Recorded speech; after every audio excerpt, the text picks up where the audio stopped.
कसारा घाटात कंटेनर बंद पडल्यानं वाहतूक खोळंबली।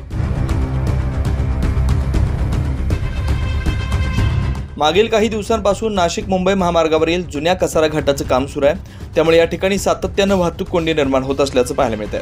आज पहाटेच्या सुमारास या ठिकाणी एक कंटेनर रस्त्यात बंद पडल्यानं जवळपास 7 ते 8 किलोमीटर वाहनांच्या रांगा लागल्या होत्या।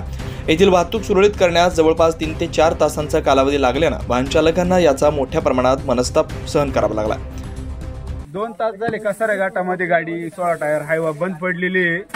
इथं कोणत्याही प्रशासनाची आपल्याला दखल नाही भेटलेली आहे, तरी प्रशासनाने लवकरात लवकर दखल घेऊन घाटाची 7 ते 8 किलोमीटर ट्रॅफिक लागलेली तेवढी मोकळी करावी, एवढं प्रशासनाला विनंती आहे।